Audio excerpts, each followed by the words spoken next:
안녕하세요. 시험 보실 때 들어와 본 이유는 말씀드렸던 것 같은데 두 번 들어왔었죠? 45분에 9시 45분에 한 번 들어왔었고 10시 10분에 한 번 들어왔었어요. 그래서 시간을 기억하고 있는 이유가 일부러 의도적으로 들어온 거라. 그래서 45분에 들어온 이유는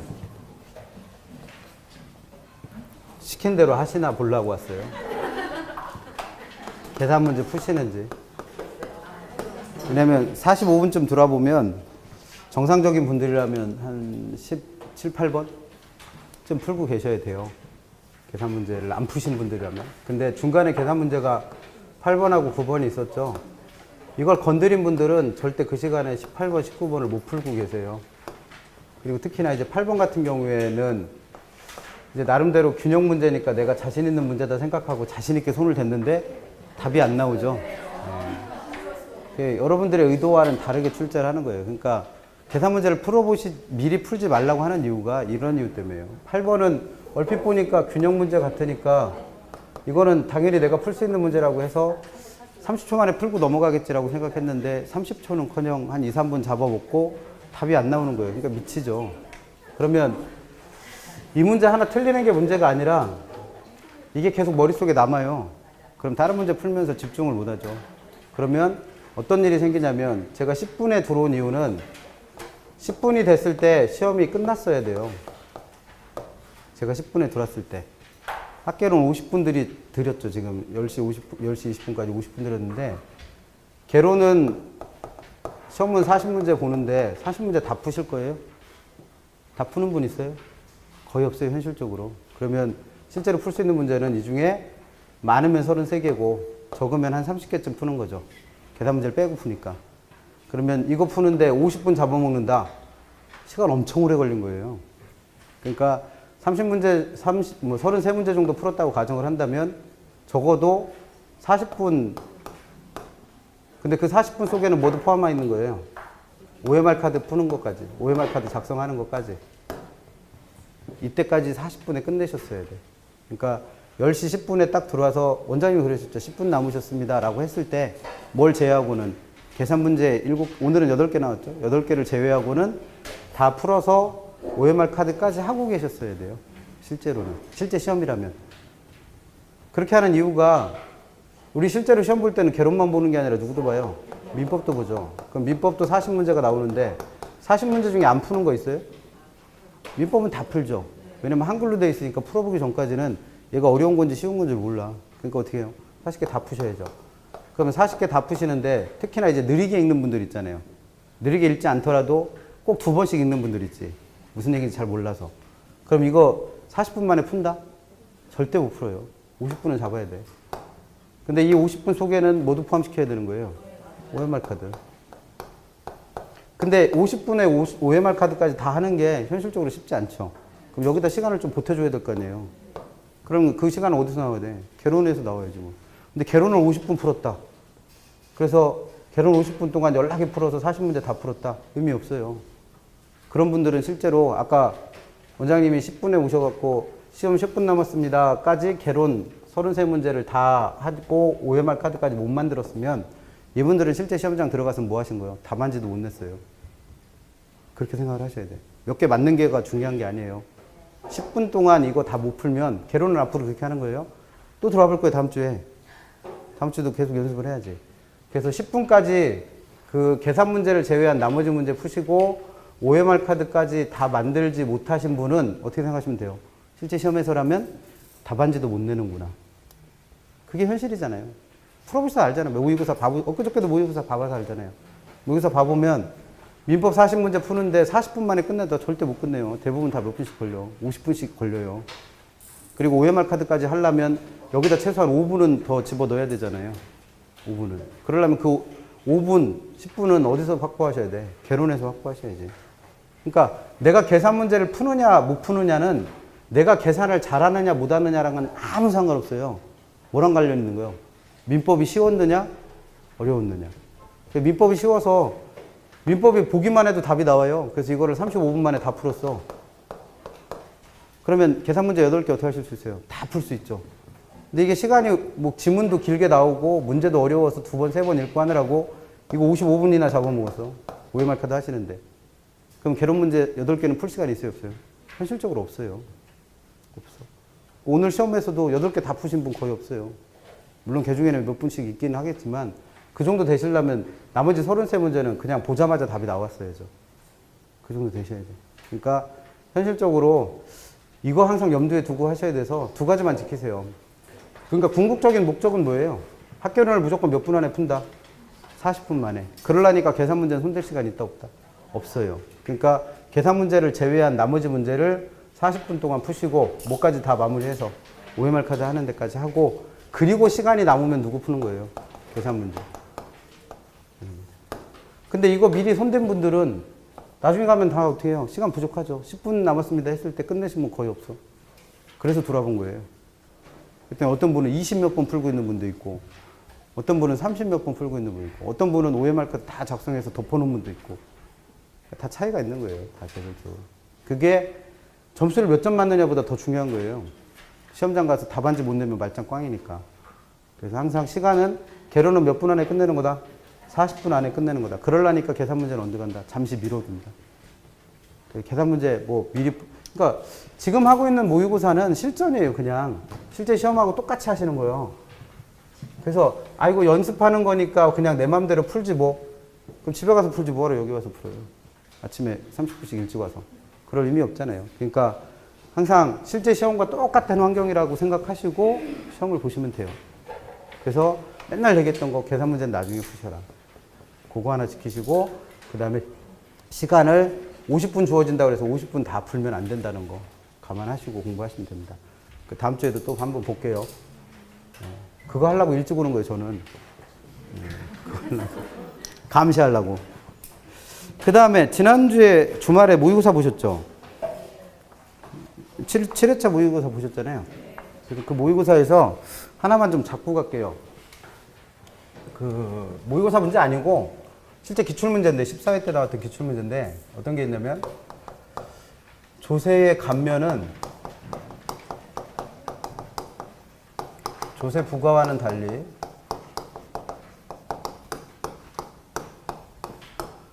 소득의 재분배 효과가 있다 또는 발생한다 라는 지문이 14회 시험에 나왔었습니다. 그럼 얘는 맞았다 틀렸다? 맞았다 틀렸다? 기출문제집 다 한 권씩 사셨죠? 다 풀어보신 문제일 거예요 이거. 기출문제집에 있으니까. 맞았다 틀렸다? 맞았다고 하시는 분들은 그 책 빨리 가서 집에 갖다 버리세요. 책이 잘못된 거예요. 뭐라고 돼 있어요? 문제집에, 기출문제집에는. 틀린 거로 돼 있어요. 이게. 그럼 이 틀린 이유를 해석을 해봐야 될 거 아니에요. 왜 틀렸는지. 근데 이게 해석을 하는 게 2가지로 나뉘는 것 같아요. 우리가 소위 말하는 민법에서 배우는 소수설, 다수설. 그 소수설이 어떤 거냐면 틀린 부분이 이게 잘못됐다고 보는 분들이 있어요. 이게 소수설이요. 그래서 조세부과와는 달리가 아니고 이 달리가 아니라 뭐다. 조세부과처럼 내지는 뭐 조세부과와 같이 이렇게 해석을 해야지 맞는 지문이라고 보는 분이 있어요. 왜냐면 이게 틀렸는데 틀린 이유를 그렇게 보는 거예요. 그러면 이분들의 기본적 생각은 뭐예요? 조세 감면은 소득의 재분배 효과가 있다 없다? 있다라고 본다는 생각이죠. 이렇게 해석하는 분이 있고 그 다음에 대부분의 분들은 어떻게 생각하냐면 이게 잘못된 게 아니고 이게 잘못됐다고 보는 거예요. 이게 잘못됐다. 그래서 얘는 소득의 재분배 효과가 없다라고 본다는 거죠. 그러면 여러분들이 보셨던 14회, 요번 모의고사에 14번에 14번 문제인가? 거예요 아마. 5번 지문인가에 요 말만 싹 빼고 낸 문제가 있죠. 주택 조세의 감면은 소득의 재분배 효과가 있다라는 지문이 있죠. 그러면 이 지문은 기본적인 생각이 뭐예요? 이 생각에서 낸 거죠. 이 말만 빼고 내서 맞았다고 했으니까 그걸 맞게 처리를 했단 말이에요. 그 지문을 14번에 5번 지문을 맞다고 처리한 건 요것만 틀린 거니까 요걸 빼고 난 나머지 지문은 맞다라고 생각을 해서 푸는 거잖아요. 이게 소수설이라고. 그러면 생각을 해보자는 거예요. 이게 조세 감면의 효과가 있느냐, 조세 감면은 소득 재분배 효과가 있냐 없느냐는 결국 학자들의 견해를 따라가 봐야 될 거 아니에요. 이론적인 부분이잖아요, 이거는. 그러면 조세를 감면해 준다는 거, 요즘에 한참 논란이 되는 조세 감면 제도가 누구예요? 뉴스 잘 안 보시나? 법인세 얘기 나오죠. 그래서 법인세법에서는 법인세를 예를 들어서 20%를 기업들이 내야 된다라고 규정을 해놓은 거예요. 근데 실제로는 20% 다 안 내죠. 어떻게 준 거예요? 법인세를 감면해 주고 있는 거예요. 그래서 예를 들어 뭐 10%만 내게 해줬다. 그래서 이게 이제 한시법이니까 이걸 다시 어떻게 해야 된다. 감면하던 걸 없애서 원래 상태로 되돌려야 된다라는 주장을 하는 거죠, 요즘에. 그럼 이건 정확하게, 뉴스를 이제 정확하게 이해하셔야 될 게 법인세를 인상시키는 거예요? 아니요, 그냥 원래 상태로 되돌리는 거예요. 원래부터 감면을 해줬기 때문에. 그래서 법인세 인상이란 말 자체를 쓰면 안 돼요, 원래는. 근데 그걸 세부적인 내용을 잘 모르는 분들한테는 뉴스에서 법인세 인상이라고 나오면 야, 요즘에 기업하기도 힘들어 죽겠는데 법인세를 더 내라는 거야? 그렇게 이해를 해서 여론을 몰아가는 거죠. 그건 정치적인 얘기니까 됐고. 우리는 했더니 그렇다 쳐요. 그럼 이렇게 법인세를 감면해주면 이로부터 혜택을 보는 사람은 누구예요?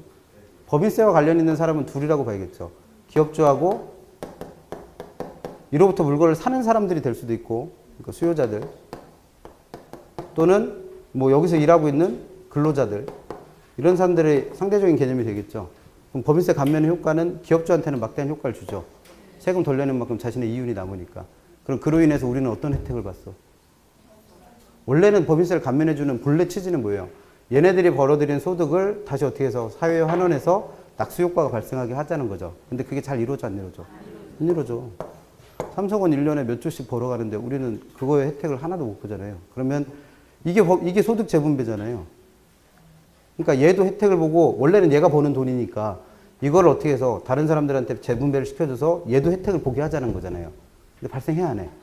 안 해요. 그래서 그러니까 원래 학자들의 일반적 견해는 조세 감면은 소득 재분배는커녕 소득 분배의 형평성을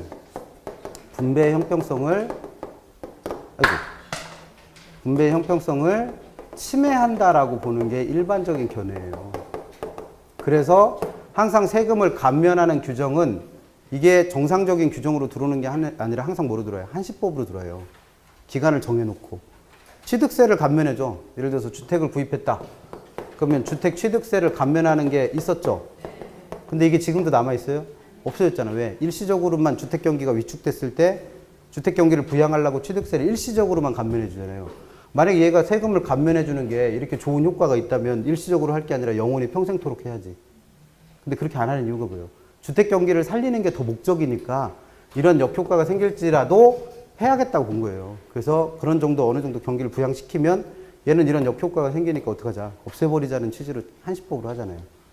그럼 얘는 주택조세니까 만약에 취득세를 감면해줬어. 취득세를 감면했어요. 그러면 이로부터 혜택을 보는 사람들은 뭐예요? 예를 들어서 집 사면 5% 세금 내야 되는데 이걸 2%로 감면해줬다. 그럼 이로부터 혜택을 볼 수 있는 사람은? 집 사는 사람들. 근데 나는 집이 없어. 왜? 돈이 없어갖고. 그럼 이런 취득세 감면의 효과는 누구한테만 혜택이 돌아가는 거예요? 소위 고소득층한테. 그럼 그로부터 나오는 혜택을 저소득층한테는 돌아간다, 안 돌아간다?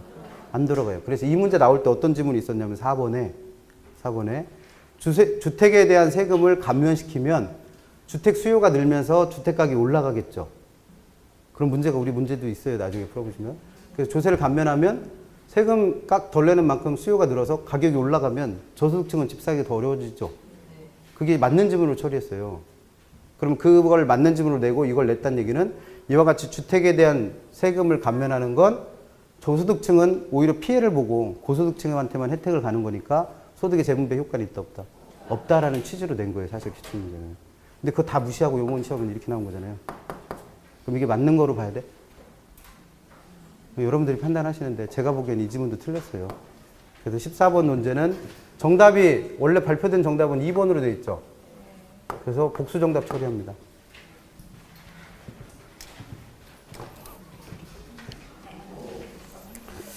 모의고사 보셨잖아. 그럼 뭔 얘기 하는지 알잖아. 근데 왜 이런 거예요? 왜 분위기가 이래? 네? 저거 다 맞다고 하신 거예요? 그거 다 맞다고 하신 거예요? 안 맞아요. 틀려요. 조세 감면은 세금의 소득의 재분배 효과가 없어요. 만약에 시험 문제가 이렇게 안 나오고 만약에 조세 감면과 조세 부과를 결합하면 이때는 재분배 효과가 생길 수 있어요. 어떻게? 예를 들어서 주택 취득세를 감면할 때 모든 사람들한테만 다 감면해 주는 게 아니고 주택가액이 뭐 1억부터 3억까지 이것도 너무 비싸다. 1억부터 2억까지는 취득세 5% 내야 될 걸 2%로 감면해 주고 주택가액이 뭐 5억부터 10억까지 되는 사람들은 잘 사는 사람들이니까 취득세 5% 물을 걸 7%까지 올려줬다. 이게 동시에 시행되면 이때는 재분배 효과가 있죠. 잘 사는 사람들한테 뺏어서 이 사람들한테 거둬야 될 세금으로 충당하면 되니까. 그럼 이때는 조세 감면도 조세 부과와 결합할 때는 소득 재분배 효과가 있어요. 근데 그런 말이 있었어 없었어? 우리 모의고사에서는 없었어요. 그냥 이 말 딱 빼버리고 조세 감면은 소득 재분배 효과가 있다. 그러면 그건 맞았다고 볼 수가 없어요. 그게 틀린 지문이에요. 그래서 그 문제 내신 분만 이렇게 생각해. 그래서 소수설이라고 불러요. 대부분의 선생님들이 이렇게 생각하니까 이 문제를 좀 수정해 주세요라고 얘기를 했단 말이에요. 아니면 내질 마시든가. 왜냐면 학설들을 찾아보면 조세 감면은 어느 누구도 소득재분배 효과가 있다라고 말하는 사람이 하나도 없으니까. 그래서 했더니 자기가 어디서 봤대요. 책에서. 내신 분이. 그래서 어디서 보셨는데요? 그랬더니 잘 모르겠어요. 기억이 안 나요. 그래서 좀 논란이 됐었습니다. 그래서 이런 문제는 사실 안 나오는 게 제일 좋은데 나왔는데 어떻게 해설할 방법이 없잖아요. 기존에 있는 학설을 뒤집어야 되니까. 그래서 이건 그냥 어떻게 하자. 틀린 거로 처리하자는 거죠. 그렇게 해서 정리하고 갑니다. 오늘 문제는 일단은 정답은 불러드릴까? 그냥 나중에 할 거예요. 그렇게 하시고 문제 난이도는 하에서 중 사이. 그래서 하 정도 된다고 보시면 되고 점수가 몇 점 평균이 얼마나 나오는지는 잘 모르겠는데 지금 이 문제를 두 학원에서 시험 봤거든요. 그러니까 시험은 세 군데 학원에서 봤는데 세 군데 학원 중에 두 학원은 우리와는 다르게 이 모의고사를 먼저 보고 중간에 지금 식국태 과정을 하고 있는 학원인 거고 그 다음에 지금 시험 또 하나 봤던 학원하고 여기는 식국태를 먼저 하고 이 모의고사를 보고 있는 거예요. 쉽게 말하면 어떤 학원은 먼저 동영부터 이 시험부터 보고 식국태하고 또 시험을 보는 학원이 있는 거고 지금 우리 학원은 여기 학원은 식국태를 먼저 하고 그 다음에 동영 시험을 보고 있고 계속 주구장창 시험만 볼 거잖아요 지금. 그러면 똑같은 문제라고 하더라도 이분들이 느끼는 거랑 이분들이 느끼는 거랑 서로 어떻게 해야 돼요? 다르겠지. 왜? 이분들은 이미 다 정리를 한 거잖아요. 이분들은 다 정리를 한 상태에서 시험을 본 거잖아요. 이분들은 정리는커녕 그냥 7, 8월 문제풀이방 끝나자마자 됐든 문제 주고 풀으라고 한 거예요. 그럼 둘 중에 당연히 점수는 누가 더 잘 나와야 돼? 이분들이 더 잘 나와야 돼. 이분들이. 그래서 이분들 평균이 얼마 나왔냐면 51점에서 조금 나온 데는 49점까지 나왔어요. 그리고 이렇게 된 학원이 여기 말고 또 하나 있다고 그랬죠. 65점 나왔어요, 평균. 그러면 우리는 이 점수가 나와야 돼, 이 점수가 나와야 돼. 여기 계신 분들은 뭐가 나와야 돼? 더 이상 얘기 안 합니다. 이 밑으로 맞으신 분들은 뭐 하고 있는 거예요? 평균을 깎아먹는 거예요, 지금. 그래서 65점까지 끌어올리셔야 돼. 그래서 하라고 얘기를 하는 거예요. 평균이 65점 나오는 시험이면 되게 쉬운 거 아니에요? 1번부터 봅니다. 요약집 가져오시랬죠? 집에 가서 복습하실 때 요약집 페이지 가지고 불러드릴 테니까 거기 가서 확인하세요. 1번은 틀리셨다면, 틀린 분도 없겠지만 1번은 틀리셨다면 4페이지에 있는 부동산학의 학문적 성격 다시 한번 정리합니다. 그래서 답은 몇 번이에요? 3번?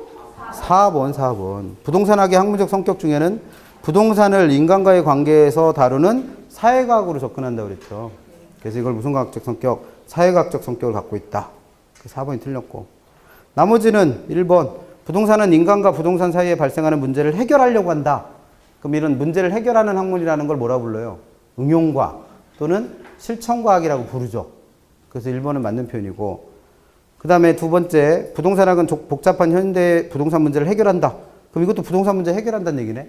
그럼 얘는 무슨 과학? 응용과학 또는 실천과학의 성격 과. 그 뒤에 학제적 조건을 취하는 전문적 학문 영역이다. 여기서 학제적 조건이라는 건 학문이 체계적으로 여러 개가 결합되어 있다는 거예요. 그럼 얘는 무슨 과학? 종합과학의 성격이라고 봐야겠고. 3번, 부동산학은 여러 분야의 학문과 연계되어 있다는 점에서 무슨 과학이다? 종합과학이다. 그다음 5번, 부동산학은 추상적 학문이 아니라 현실을 연구 대상으로 하는 무슨 과학이다? 에? 경험과학이랬잖아요. 경험과학. 뭘 응요? 그래서 답은 4번이 틀렸습니다. 2번 틀리신 분은 요약집 14페이지 가셔서, 틀린 분 없겠죠. 설마 이거는. 1번, 2번은 정답률이 100% 나와도 시원찮을 판이에요. 틀리신 분들은 가슴에 손을 얹고 반성을 많이 하세요. 내가 평균을 깎아먹고 있구나 이렇게 생각하시면 돼요. 14페이지 가시면 뭐 있었어요? 부동산의 공간으로서의 개념이 있었죠. 공간으로서의 개념. 공부하실 건 부동산 소유권은 지표, 지하, 공중이라는 3차원의 입체 공간에 모두 미치니까 지표권, 지하권, 공중권에 대해서 공부하셨던 거죠. 그래서 소유권이 인정되는 거와 인정되지 않는 것들 정리했던 겁니다. 그래서 뭐 지표권에서는 뭐 경계가 어디까지냐, 그 다음에 뭐 어떤 권리들이 내용에 있느냐, 지하권이 제일 중요했었죠. 그래서 개인의 소유권을 무한히 인정하지 못하니까 한계 신도라는 개념으로 사적 지하권과 공적 지하권 나눴고, 그 공적 지하권에 속하는 것들 중에 대표적인 게 뭐 있어요?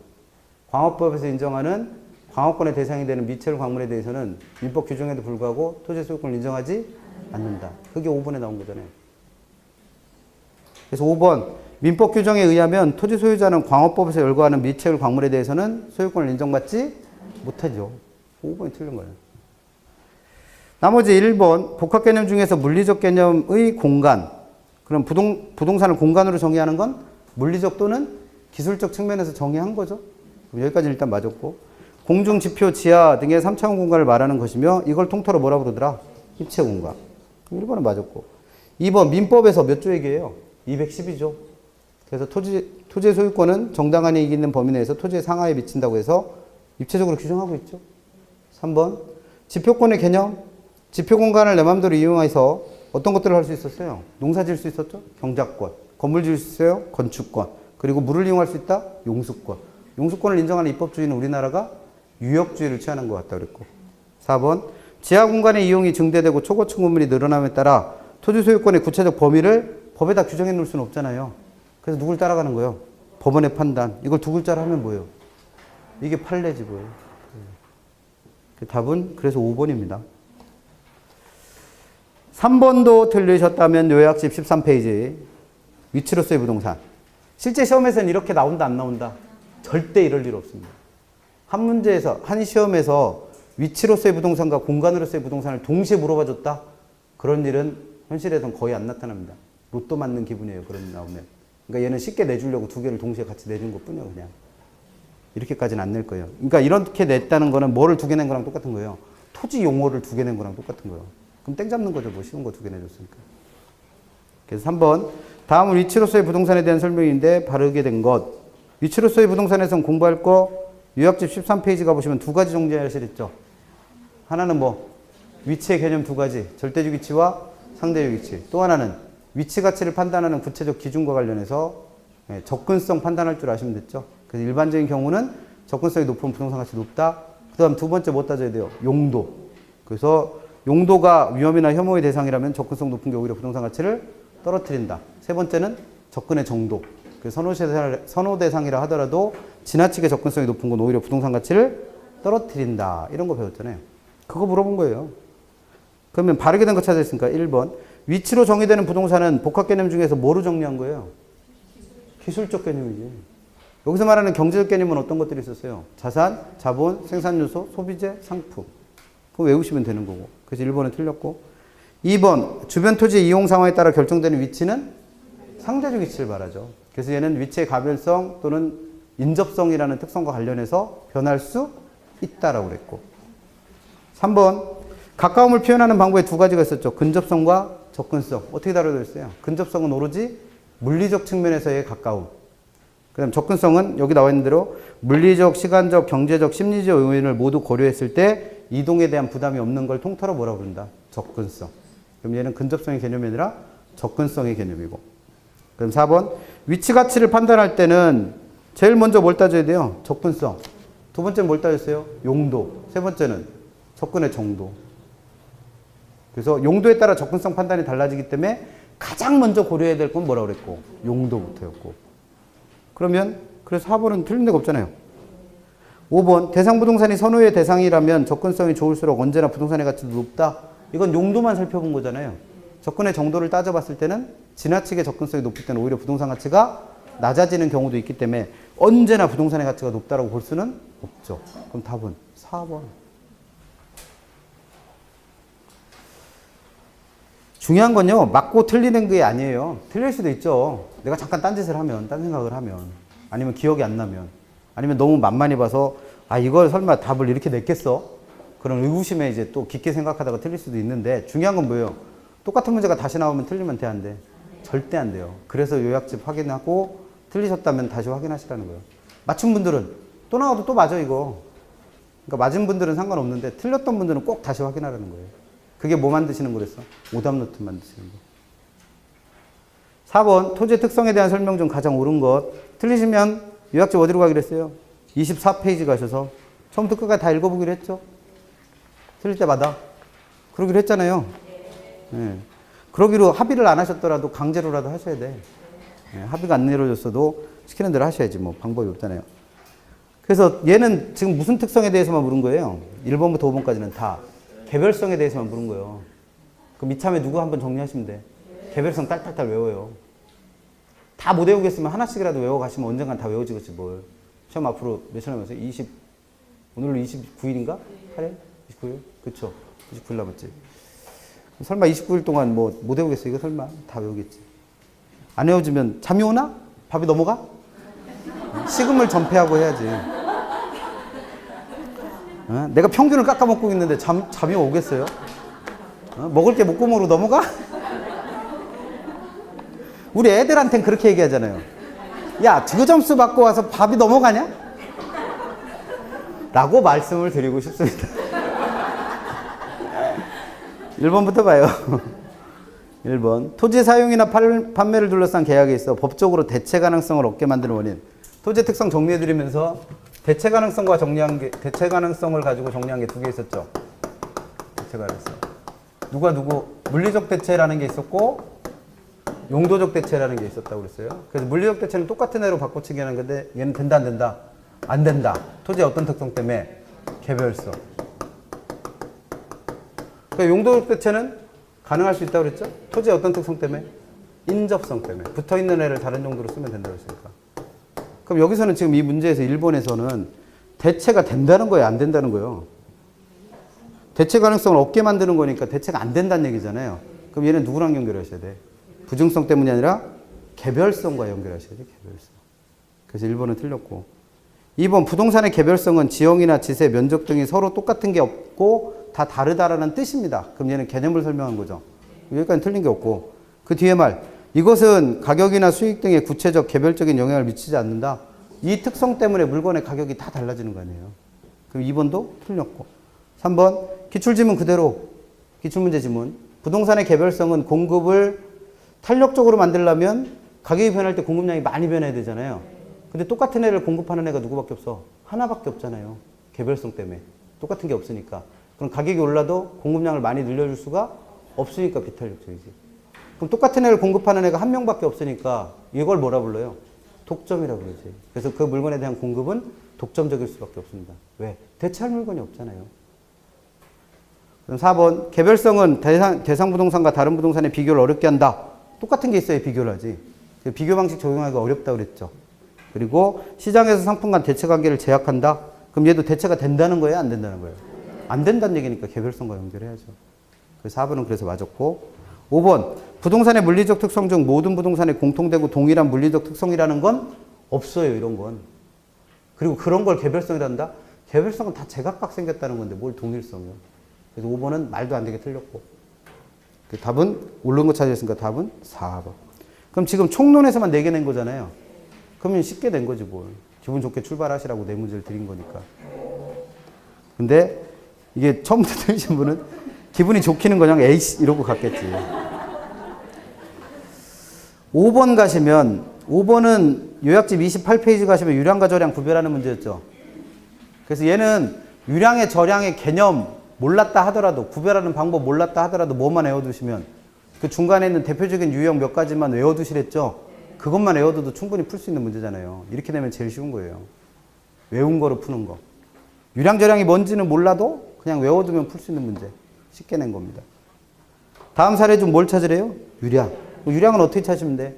1년 동안 변화된 양 세고 있는 거 찾으면 되죠. 그게 유량의 개념이니까. 그럼 첫 번째 있는 순영업소득은 어디서 나온 값이에요? 영업현금으로 구하다가 나온 거잖아요. 어디서 뭘 뺀 거? 유효총소득에서 영업경비를 뺀 거. 그러면 유효총소도 그렇고 영업경비도 그렇고 여기 있는 순영업소득도 그렇고 어떻게 구해요? 매년 1년 동안에 벌어들인 수익과 지출 계산한 거 아니에요. 그럼 얘는 당연히 뭐예요? 유량이지. 니은 지대는 어떻게 받아요? 지대가 뭐예요? 지대가 토지 이용에 대한 대가. 그럼 지대는 어떻게 받아? 1년 동안 땅 빌려주고 그 대가로 받는 게 지대 아니에요. 그럼 얘도 당연히 뭐예요? 유량. 디귿에 있는 오피스텔 생산량. 오피스텔은 생산할 때 눈 깜짝할 사이에 생산이 되나? 그럼 얘는 특정 시점에서의 양을 구할 수 있겠죠. 근데 얘는 만들려면 시간이 좀 오래 걸리니까 1년 동안 몇 개 생산됐는지 계산하셔야지. 그러니까 얘는 당연히 뭐예요? 유량이네. 그럼 유량 구하라고 그랬으니까 기억, 니은, 디귿이 다 유량이네요. 그럼 답은 3번. 리을에 있는 도시 인구 규모. 천안 인구 규모 어떻게 구해야 돼? 지금 이 동네 살고 있는 사람 수 세야 돼. 그럼 당연히 뭐예요? 절약이고. 5번 통화량. 미음에 있는 통화량은 뭐예요? 지금 통용되고 있는 돈의 개수예요. 그럼 얘는 당연히 뭐예요? 절약. 그럼 얘는 개념 하나도 몰랐다 하더라도, 그러니까 이걸 외우래서 나는 외워놨다. 그러면 다 맞는 거죠, 뭘. 그래서 외우면 되는 문제들입니다. 6번이 오늘 풀어본 문제 중에 제일 어려워요. 근데 사실 가장 기본이요. 수요공급 이론의 가장 기본. 틀리신 분은 확인할 게 두 가지예요.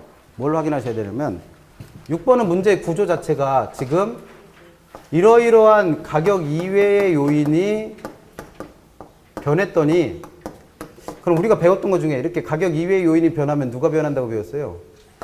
수요 또는 공급의 변화가 나타난다고 그랬죠? 그러면 수요 공급량이 변했으니까 누가 변하겠어? 가격이 변하겠죠. 그래서 얘는 가격 변화에 대해서 묻고 있는 거예요. 가격이 오르느냐 내리느냐. 근데 문제를 이렇게 순서대로 내면 틀릴 분이 아무도 없을 테니까 어떻게 된 거예요? 요 중간에 있는 거 싹 빼버리고 이런 가격 이외의 요인이 변할 때 가격이 어떻게 변했습니까를 물어보고 있는 문제죠. 그럼 이걸 하려면 일단 뭘 알고 있어야 돼요? 가격 이외의 요인 변할 때 수요 또는 공급이 증가하느냐 감소하느냐를 알 수 있어야죠. 그럼 이건 어디에 정리해놨어요? 요약집에 35페이지와 36페이지에 수요의 증가요인 감소요인, 공급의 증가요인 감소요인으로 정리를 해놨어요. 그거 확인하시면 되고. 그 다음에 이렇게 수요량, 공급량이 변할 때 가격이 오르느냐 내리느냐는 뭐 할 때 배우셨어? 수요법칙, 공급법칙 배울 때 가격과 수요량의 관계, 가격과 공급량의 관계 정리했던 거잖아요. 그럼 이거 틀리신 분은 요약집 어디 가셔서 31페이지와 32페이지 가셔서 수요량 변할 때, 공급량 변할 때 가격 어떻게 변하는지 다시 확인하셔야지. 그러면 이게 무슨 얘기인지 모르겠다. 1번을 읽어보면 될 거 아니에요, 1번을. 1번 읽어보니까 소비에 있어서, 그럼 소비에 있어서라는 얘기는 수요 따지라는 거예요? 공급 따지라는 거예요? 수요 따지라는 거예요. 수요만. 왜냐면 가로치고 뭐라고 돼 있어요? 문제에서. 다른 조건은 일정하다고 가정한다. 그럼 여기서는 수요에 대해서만 따지고 공급은 따질 필요 없다라고 말하고 있는 거예요, 지금. 그럼 1번에서 소비에 있어서, 그럼 수요에 있어서 해당 아파트와 보완제 관계에 있는 재화의 가격 상승은, 그럼 이게 우리가 배운 대로면 뭐라고 줄여서 읽으시면 돼요? 다시. 수요에 있어서 해당 아파트와 보완 관계에 있는 재화의 가격 상승은 이라고 돼 있잖아요. 그럼 이걸 우리가 배울 때는 뭐라고 줄여서 읽었어? 보완제 가격 상승이라고 읽었어요. 그럼 보완제 가격이 상승한 건 누가 변한 거예요? 가격이 변한 거예요? 가격 이외의 것이 변한 거예요? 가격 이외의 것이 변했죠. 그럼 보완제 가격 상승이라는 가격 이외의 요인이 생긴 거예요. 그럼 누가 변해? 수요 공급이 변하겠죠. 근데 여기서는 누구만 따지랬어? 수요만. 왜? 수요에 있어서라고 앞에 전제를 했으니까. 그럼 수요는 어떻게 된다? 대체 가격 오르고 보완제 가격 하락하면 수요? 대체적 가격이 오르고 보완제 가격이 하락하면 수요 증가한다고 외웠잖아요. 그럼 이건 외운 거에 반대니까 뭐요? 수요가 감소한다라고 하셔야지. 그러니까 이거 지금 뭐라고 하는지 못 알아듣는 분은 요약집 35페이지와 36페이지 가서 외우랬잖아요. 대체적 가격, 보완제 가격이 어떻게 될 때. 그걸 못 하는 거 아니에요, 지금. 그럼 지금 수요가 어떻게 된다는 거예요, 얘는? 감소하는 경우예요. 근데 수요 감소하는 건 설명해놨어, 안 해놨어? 그래서 이걸 뺐다는 거예요, 문제에서. 설명해주면 다 맞을 거 아니에요. 그럼 요걸 빼고, 그리고 뭐에 대해서 물어요? 수요가 감소할 때 가격은 오르냐, 내리냐? 그럼 수요 감소하면 가격은 올라야 내려요? 내리지. 그래서 수요가 어떻게, 아니, 그래서 가격이 어떻게 된 거예요? 하락한 거예요. 문제 구조가 이해가 돼요? 그거 왜 틀렸는지도 이해를 하셔야지. 틀린 이유. 이거를 못했거나, 이렇게를 못 갔거나, 그럼 이거 가서 딸딸딸 외우면 되고, 이렇게를 못했거나, 그러면 여기 가서 딸딸딸 이해하셔야 되고. 그리고 도대체 나는 이게 무슨 문제인지 몰랐다. 문제 해독력을 높여야 되고. 2번. 어떤 지역의 아파트 시장에서 대체주택에 대한 수요의 감소가 문제에서 뭘 준 거예요? 가격 이외 요인이 변한 걸 준 거예요. 그럼 여기는 뭐가 변한 거예요? 지금 이 지역에는 누구랑 누가 있다? 아파트와 대체주택이 있다. 오피스텔은 또 어디서 나온 얘기예요? 대체주택이 있어요. 그러면 지금 어떻게 됐냐? 이 대체주택에 대한 수요가 감소. 그러면 집이 2개 있는데 사람들은 뭘 사겠어? 아파트 사겠지. 그럼 아파트 수요 어떻게 돼요? 증가. 그럼 아파트 수요 증가한다는 얘기는 없잖아요. 그걸 여러분들이 찾아내셔야 돼. 뭘 보고? 대체주택에 대한 수요의 감소라는 걸 보고. 그럼 수요가 증가하는 거잖아요, 지금. 아파트 수요가 증가. 그럼 아파트 가격은 어떻게 돼? 상승. 그래서 맞는 거예요.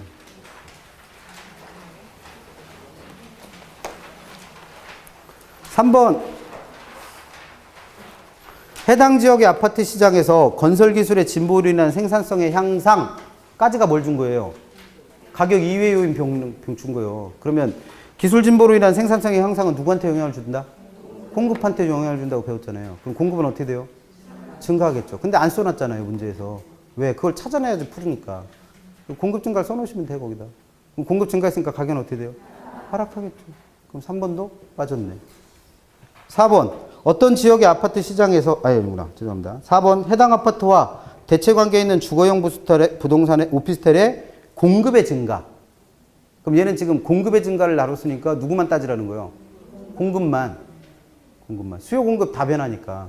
공급만 따지라고 준 거예요. 그럼 지금 이 시장에는 뭐가 있다는 거예요? 해당 아파트와 대체 관계에 있는 주거용 오피스텔. 근데 공급자들은 뭘 짓더라? 주거용 오피스텔을 짓는다는 얘기예요. 그러면 이 아파트는 저 못 줘? 못 짓죠. 돈 없어서. 아니면 둘 중에 동시에 다 지을 수는 없으니까. 그러면 해당 아파트의 공급은 어떻게 되는 거예요? 감소. 그러면 공급 감소하면 가격은 상승하지. 그래서 4번이 틀린 거죠.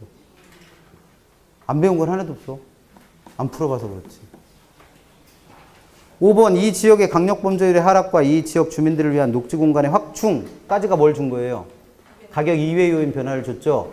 그러면 얘는 누구한테 영향을 준다? 이 동네 살기 좋아졌잖아. 강력범죄율 떨어지고 그 다음에 녹지 공간이 확충되면 공원 같은 게 많아진 거니까 살기 좋아졌잖아요. 그럼 수요 증가. 그럼 가격은? 그래서 오른 거지 뭘. 그 답은 4번.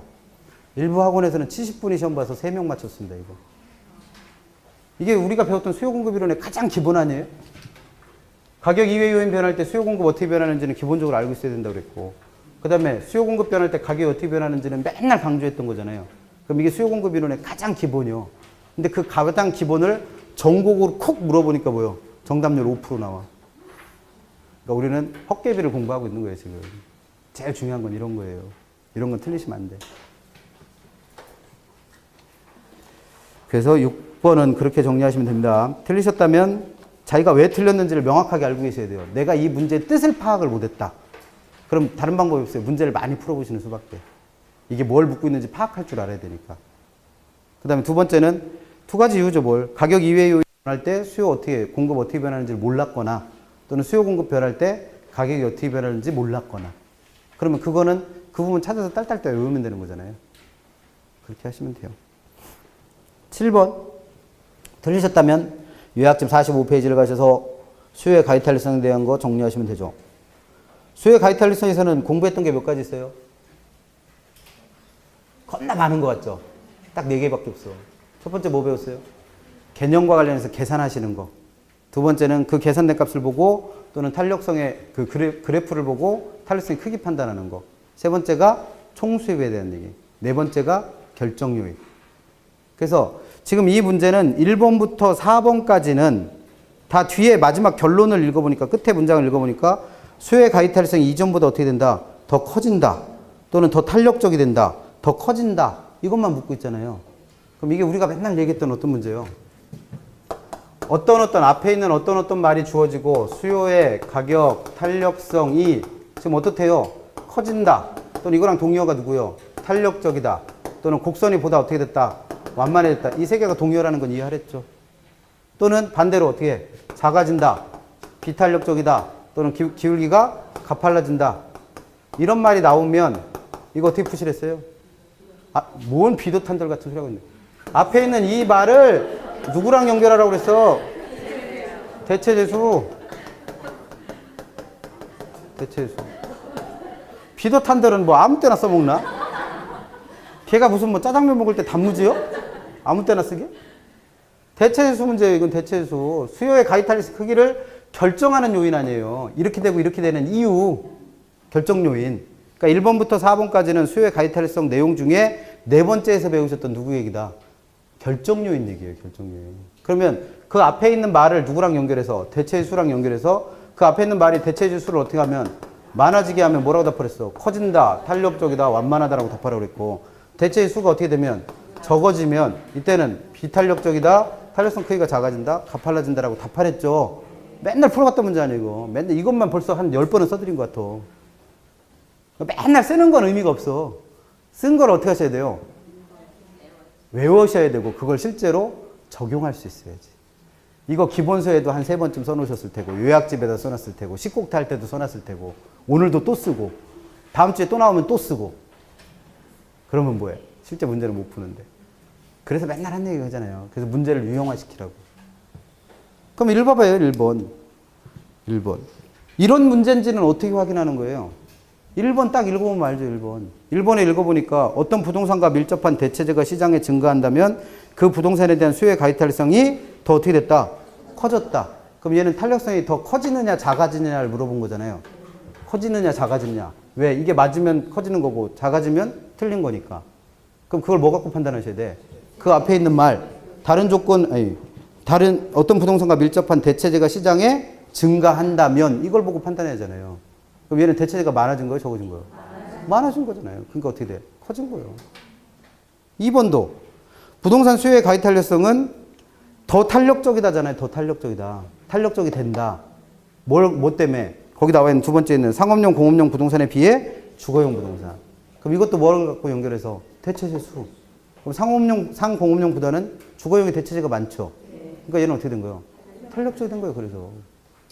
3번도 부동산의 경우 용도 전환이 용이하거나 용도가 다양해지는 경우라면 그럼 여기까지가 뭐예요? 그 동그라미 부분이요. 여기. 그래서 결국 하고 싶은 얘기는 뭐예요? 수요의 가이탈성이 더 커진다. 그럼 앞에 있는 그 용도가 다양해지고 용도 전환이 용이해진다라는 걸 누구랑 연결해라? 대체수. 그럼 대체재가 용도가 똑같은 재화잖아요. 그러면 용도가 똑같은 재화가 많아진 거니까 탄력적이 된 거죠. 4번. 수요의 가이탈성은 단기에서 장기로 갈수록 그럼 여기까지가 동그라미 아니에요. 뒤에는 뭘 묻고 있어? 커졌다. 이게 맞냐 틀리냐. 그러면 지금 동그라미 들어갈 말이요. 동그라미 들어갈 말이 단기에서 장기로 갈수록. 그럼 이것도 뭐랑 연결하시라? 대체수. 그럼 단기에는 신축이 안 되니까 대체재가 별로 없죠. 근데 장기가 되면 신축을 통해서라도 대체재를 늘릴 거 아니에요. 그러니까 대체재의 수가 많아지니까 탄력적이 된 거죠. 커진 겁니다. 그럼 1번부터 4번까지는 똑같은 문제죠. 근데 그걸 모르고 푸는 게 와. 볼 때마다 다 새로운 거지. 그럼 1번부터 4번까지는 똑같은 문제인데 5번은 뭘 묻고 있어? 총수입 묻고 있잖아요. 총수입, 임대수입. 그러면 우리가 수요의 가격, 탄력성 배우실 때 공급자의 총수입 얘기는 항상 어떤 탄력성에서 했어요? 총수입이라는 건 가격에다가 수요랑 곱해서 구하는 값이고 그 총수입이 늘어나려면 탄력성 값이 작을 때, 즉 비탄력적일 때는 가격을 어떻게 해라? 올려라. 그 다음에 탄력적일 때는 가격을 내려라. 그럼 거기서 말한 탄력적이고 비탄력적인 애는 어떤 탄력성이었어요? 어떤 탄력성에서 배우신 거야? 유학집 45페이지 표요. 총수입 얘기는 어떤 탄력성이 들어가 있어? 총수입 얘기는. 탄력성 5가지 중에. 수요의 가격 탄력성. 맨날 수업 시간에 정리해드리면 뭐예요? 수요의 가격 탄력성에서 배운 게 몇 가지라고요? 4가지. 구하는 거, 판단하는 거, 그리고 세 번째가 누구였어? 총수입. 총수입 얘기는 어떤 탄력성에서만 한다? 수요의 가격 탄력성에서만. 근데 여기서 뭐라고 그랬어요? 공급의 탄력성과 관련이 있대야. 그러니까 뻥친 거지. 그 답은 5번. 얼마나 쉽게 주려고 노력을 한 거예요. 1번부터 4번까지는 혹시라도 이걸 관계를 못 찾을까봐 다 맞는 거로 해주고 5번은 생뚱맞은 얘기를 물었잖아요. 답을 쉽게 드리려고. 이런 형태를 많이 봤죠. 어디서? 문제집 풀 때. 1번부터 4번까지는 같은 얘기하고 5번에서 생뚱맞은 얘기하고. 그럼 이 문제는 누가 내줬겠어? 그 문제집 쓰신 분이 냈겠지. 스타일이 보이잖아요. 그 정도가 돼야지 시험 보러 가는 거예요. 문제를 읽으면서 아 이거 문제집 쓰신 분이 냈겠구나. 보니까. 근데 그런 건 다 떠나서 1번부터 4번까지가 같은 건지도 몰라. 그러니 큰일이지. 그래서 점수가 50점대가 나오는 거고. 아직 평균을 안 받아봐서 모르겠어요. 만약에 60점, 70점 나왔으면 제가 욕을 먹어 마땅해. 8번 갑니다. 그래서 가끔 이런 질문을 하는 분이 있어요. 계산 문제를 제가 맨 마지막에 풀으라고 하면 꼭 뭐라고 그러냐면 그냥 그대로 하면 되는데 이렇게 쉬운 문제들은 미리 풀어도 되지 않을까요? 쉬운 문제는 어떻게 알아? 풀어봤어? 풀어보기 전까지는 몰라요. 계산 문제는 특징이 뭐예요?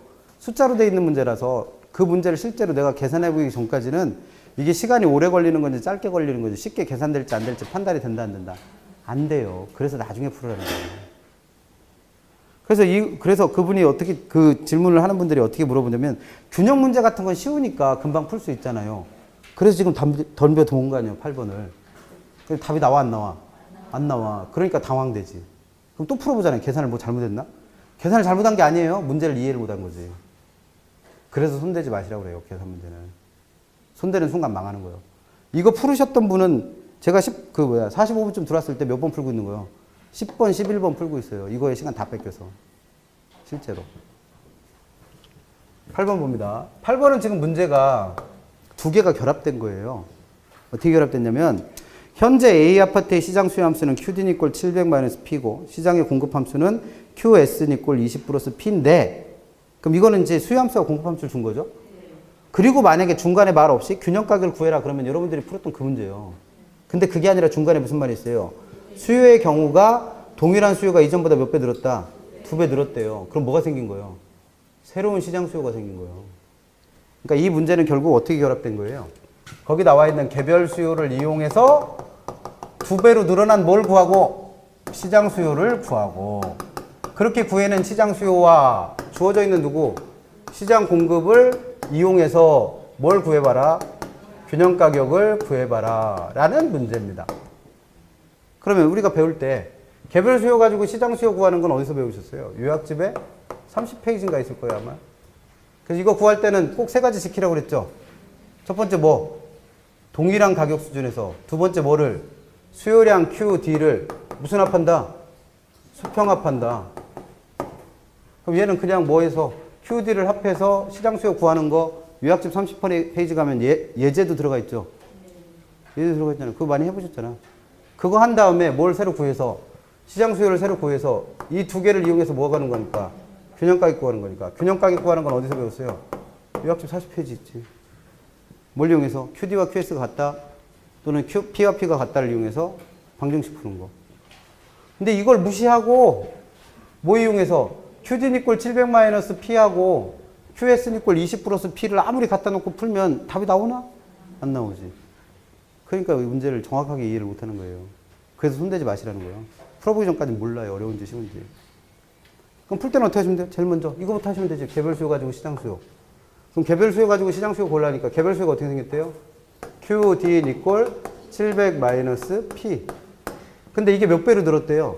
2배로. 그럼 복잡하게 만들 거 없이 한 명이 갖고 있던 수요 함수가 몇 명으로? 2명으로 느는 것도 2배로 는 거예요. 그럼 이 다음부터는 어떻게 하시면 돼요? 그냥 뭐만 하면 돼요? QD를 합하면 되지 뭘.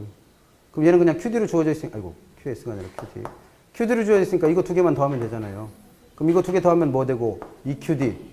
근데 이 EQD를 우리는 뭐로 표현하기로 했어? QM으로 표시하겠죠. 수요니까 D라고까지 표시해보면. 그럼 이 두 개 또 더해야죠. 그럼 얼마? 1400-2P가 된 거예요. 그럼 이거 일단 구해냈잖아요. 그럼 이거와 누구를 또? 공급함수 QS 이꼴 얼마? 20 플러스 P. 그럼 이 두 개를 이용해서 뭐가 하시면 돼? 균형 가격. 그럼 균형 가격 구할 때는 어떻게 한다? QD와 QS가 같아서 Q가 된다. 또는 P와 P가 같아서 P가 된다를 이용해서 방정식 푸시랬죠. 근데 얘는 지금 함수가 뭐로 주어져 있으니까 QD와 QS로 주어져 있으니까 이거 이용한다고 그랬죠. 그럼 QD 어떻게 생겼어요? 1400 마이너스 2P. QS는 어떻게 생겼어? 20 플러스 P. 그럼 갖다고 놓고 P 값 구하는 방정식 풀면 되죠. 뭐. 마이너스 붙은 P는 어떻게 해라? 무조건 반대쪽 넘기랬잖아. 부호 바뀌게. 3P. 이꼴. 이거 이쪽으로 넘어갈 땐 부호 바뀌니까 1380. 그럼 양쪽을 4으로 나누면 될 거 아니에요. 그럼 4, 3, 12에다가 3, 6, 18이니까 460 나오네요. 그 답은 그래서 2번. 푸는 분들 몇 분 봤어. 근데 답 찍은 분이 딱 한 명 있더라고. 미리 푸신 분 중에. 아닌가? 잘못 봤나? 그 다음에 9번 가봅니다. 9번. 8번에 고비를 넘겼더니 9번 와서는 더 모르겠어. 9번. A 부동산의 수요의 가격탈성이 0.8이고 B 부동산에 대한 A 부동산의 수요의 교차탈성이 0.5다. 그럼 지금 탄력성이 두 개 줬잖아요. 그럼 이거를 일단 유추할 수 있는 거. 수요량은 두 번 변하는구나 라고 유추해야죠.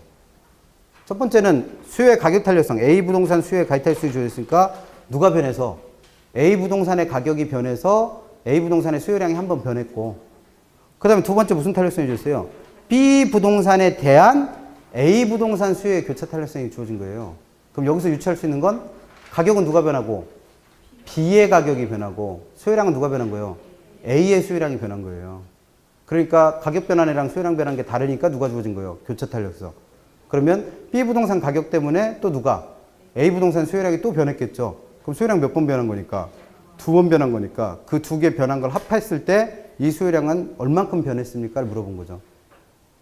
문제를 일단 이해하셔야지. 그러면 풀려면 어떻게 하시면 돼요? 풀려면 9번에서. 그 문제를 이해하는 거고 실제로 구체적으로 푸는 방법은 수요의 가격 탄력성 주어졌잖아요. 그럼 얘가 0.8로 주어졌는데 얘가 0.8이라는 거의 의미는 뭐였다? A의 가격이 얼만큼 1% 변할 때 A의 수요량은 얼만큼 변한다? 0.8% 변한다라고 끝도 없이 얘기했죠. 끝도 없이 얘기했어. 그 다음에 교차 탄력성이 얼마라고 주어진 건? 0.5라고 주어진, 맞네? 0.5. 네, 0.5라고 주어진 건 얘는 A 부동산, 죄송합니다. B 부동산에 대한 A 부동산 수요의 교차 탄력성이잖아요. 그래서 아까 가격 변한 건 누구랬어? B. B의 가격이 얼마큼 변하면? 1%가 변하면 A의 수요량은 얼마 변한다는 거예요? 0.5% 변한다는 얘기예요. 그러니까 지금 읽은 데까지 그 딱 두 줄 읽고 이게 머릿속에서 떠오르셔야 돼. 그게 아니면 이 문제 풀어요, 못 풀어요? 못 풀어요. 이게 공부하시는 거예요. 문제를 이해하시는 거. 그랬는데 문제에서 보니까 A 부동산 가격은 얼마큼 올랐대요? A 부동산 가격은 2%가 올랐대요. 그러면 이 A 부동산의 수요량은 얼마큼 변하는지 궁금하죠? 그거 어떻게 구하셔라? 두 개 곱하랬잖아. 그럼 두 개 곱하니까 얼마? 1.6% 증가한다, 감소한다? 증가한다, 감소한다? 감소. 왜? 가격이 오르면 수요량 감소한다는 게 수요 법칙 아니에요. 그러니까 1.6% 감소한다까지 하셔야지.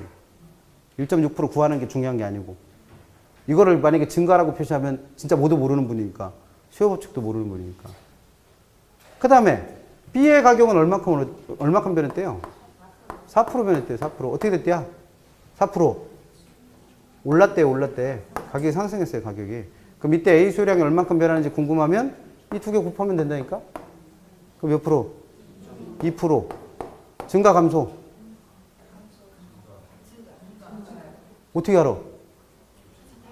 교차 탄력성 값이 주어졌잖아요. 교차 탄력성은 누구랑 비교한다? 뻥치네. 0과 비교하기로 했잖아요. 얘가 1과 비교하는 애고. 밥 먹을 때 숟가락으로 먹는지 포크로 먹는지 가르쳐줘야 돼? 그거는 즉각적으로 나오는 거예요. 교차 탄력성은 누구랑 비교한다? 0. 그 어떤 판단하기로 했어요? 0보다 크냐, 작으냐, 0이냐. 그럼 얘가 0보다 크다라는 건 무슨 뜻이로 했어요? 이 두 개가 같은 방향으로 움직이기 때문에 대체제 관계다. 그럼 0.5면 0보다 큰 거야, 작은 거요? 0보다 큰 거다, 작은 거요? 판단 못하는 분들은 도대체 뭐가 큰 거고 뭐가 작은 거예요? 0.5면 0보다 어떤 거예요? 큰 거요. 그럼 이 두 개는 무슨 관계라는 거예요? 두 개가 같은 방향으로 움직이는 대체제 관계라는 얘기예요. 그래서 얘가 증가한다는 거예요. 뭐가 하나 막히니까 되게 답답하죠?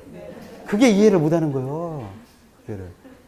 그런 분들이 이런 문제 풀고 있으면 어떻게 큰일 나지? 그러면 최종적으로는 몇 프로 변한 거예요? 0.4%가 어떻게 된 거예요? 증가.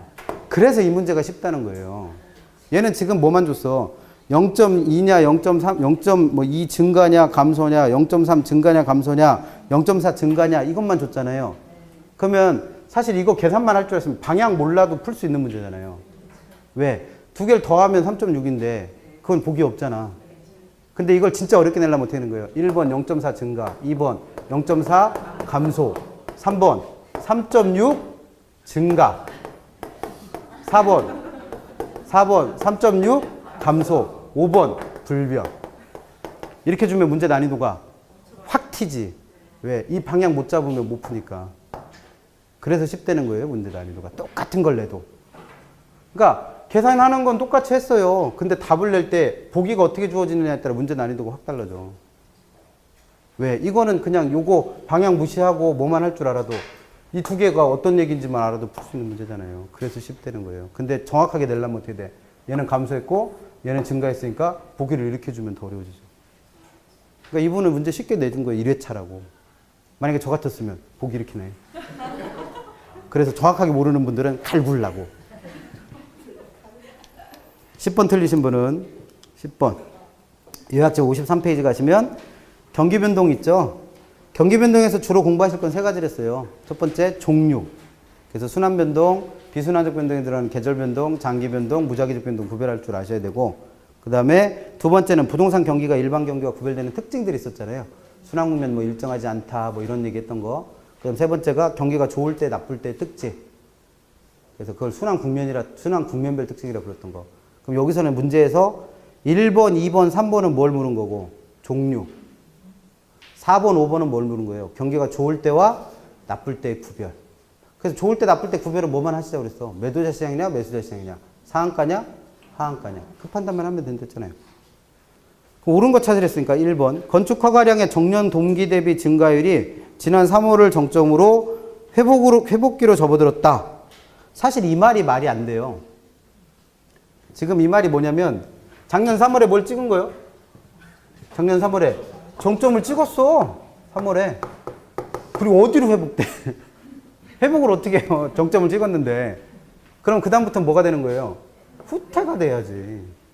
차라리 만약에 이걸 회복이 된다라고 하려면 3월이 뭐라고 그래야 돼요?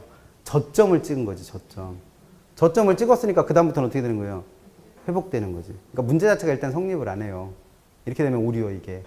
그래서 틀린 거죠? 문제가 오류라. 네?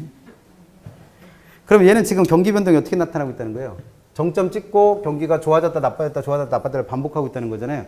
그럼 얘를 뭐로 봐야 돼? 순환 변동으로 보셔야 돼. 그랬더니 어떤 분이 질문이 들어와. 3월달 비교하고 있으니까 이건 계절 변동 아닌가요? 계절 변동이라고 할 때는 언제 안에서? 1년 안에서 3월과 7월을 비교하고 있다면 이건 계절 변동이에요.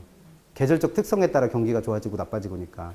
근데 얘는 계절적 특성이 아니라 그냥 경기가 좋아지고 나빠지고 있는 과정에서 3월에 뭘 찍었고 정점 찍었고 그 다음에는 나빠지고 있는 관계를 나타내고 있다는 거니까 이거는 일정하게 순환하는 주기적으로 반복되는 순환 변동으로 봐야죠.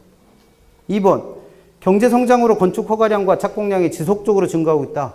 그럼 얘는 경기가 좋아지고 나빠지는 순환주기가 너무 길어서 지금 시점에서 보기에는 계속 좋아지고 있는 것처럼 보이고 있다는 거죠. 그럼 순환주기가 긴 누굴 얘기하는 거예요? 장기 변동 또는 추세 변동 설명합니다.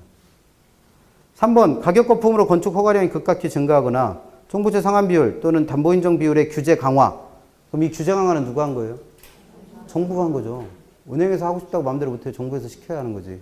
그럼 이건 정부 정책 변화로 인해서 경기가 좋아지고 나빠지고가 생긴 거죠.